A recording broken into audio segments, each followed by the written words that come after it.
राजा विद्याधरमल और मृगांकावली की प्रेम कहानी।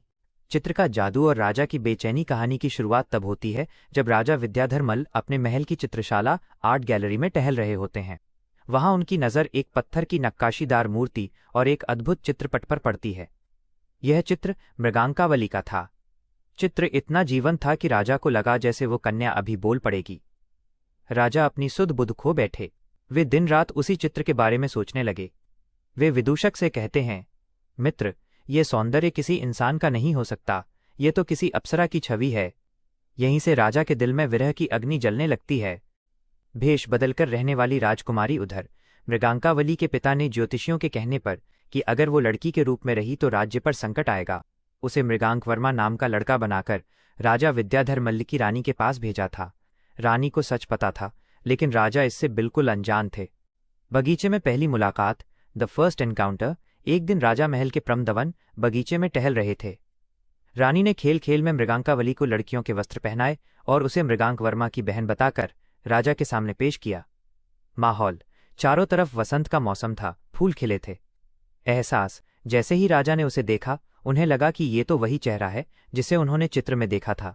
मृगांकावली भी राजा के तेज और व्यक्तित्व को देखकर उन पर मोहित हो गई। संवाद, दोनों के बीच आंखों ही आंखों में बातें हुईं। हालांकि रानी वहां मौजूद थी, इसलिए वे खुलकर बात नहीं कर पाए, लेकिन उस एक मुलाकात ने दोनों के दिलों में प्रेम का बीज बो दिया। 4. चोरी छिपे मिलना और मुश्किलें। इसके बाद राजा और मृगांकावली चोरी छिपे मिलने के बहाने खोजने लगे।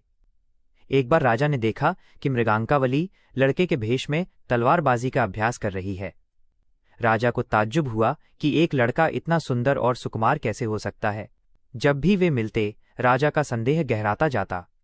उन्हें उसकी चाल, उसकी आवाज और उसकी आंखों में एक स्त्री सुलभ कोमलता नजर आती। मुसीबत, सबसे बड़ी बाधा रानी थी। रानी लगातार उन पर नजर रख रही थी और राजा को चिढ़ाने के लिए बार बार मृगांकावली को लड़के के रूप में उनके सामने लाती, जिससे राजा चिढ़ जाते थे, क्योंकि वे तो उस सुंदर कन्या को ढूंढ रहे थे। विरह और तड़प। एक रात राजा अपनी खिड़की से चांद को देख रहे थे और मृगांकावली की याद में तड़प रहे थे।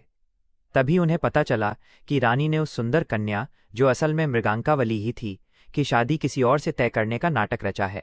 यह सुनकर राजा टूट गए। उन्हें लगा कि उनका सच्चा प्रेम उनके हाथ से निकल जाएगा।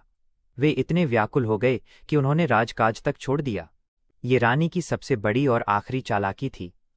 जब उसे लगा कि राजा उस सुंदर कन्या के लिए पागल हो रहे हैं, तो उसने घोषणा कर दी कि वह उस कन्या का विवाह किसी दूसरे राजा से करने जा रही है। राजा ये सुनकर पूरी तरह टूट गए। रानी ने शादी की सारी तैयारियां राजा के सामने करवाईं ताकि उन्हें जलन और दुख हो। वो राजा के धैर्य की परीक्षा ले रही थी कि वे उस कन्या के बिना कितना तड़प सकते हैं। राजा को लड़के से शादी करने के लिए उकसाना। एक मौके पर रानी ने राजा को बहुत चिढ़ाया। जब राजा ने उस कन्या मृगांकावली से अपनी भावनाएं व्यक्त करने की कोशिश की, तो रानी ने बीच में आकर व्यंग्य किया कि वो एक लड़के मृगांक वर्मा पर मोहित हो रहे हैं। वो राजा को बार बार ये एहसास दिलाती रही कि उनकी पसंद एक लड़का है, जिससे राजा बहुत शर्मिंदा और परेशान होते थे। निष्कर्ष, रानी का मकसद राजा को दुख देना नहीं, बल्कि उनके प्रेम की गहराई को मापना और उनके साथ एक चतुर खेल खेलना था। मिलन का वो पल अंत में जब नाटक का पर्दा उठता है और रानी को एहसास होता है कि राजा का प्रेम केवल शारीरिक आकर्षण नहीं बल्कि अटूट है, तब वो सच सामने लाती है।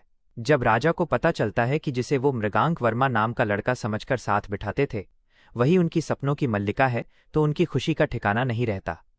मृगांकावली भी अपनी पहचान छुपाने के बोझ से आजाद होती है और राजा के गले लग जाती है।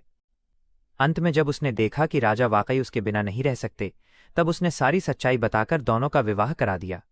ये कहानी हमें सिखाती है कि जिसे हम पूरी शिद्दत से चाहते हैं वो अक्सर हमारे आसपास ही होता है, बस देखने वाली नजर चाहिए।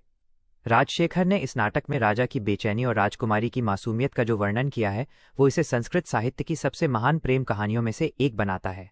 अगर आपको ये वीडियो अच्छी लगी तो इसे लाइक करें और अपने दोस्तों के साथ शेयर करना न भूलें। चैनल पर नए हैं तो सब्सक्राइब जरूर करें। अगर कोई सवाल हो तो कमेंट में जरूर पूछें। सीखते रहिए और आगे बढ़ते रहिए। फिर मिलेंगे एक नए टॉपिक के साथ।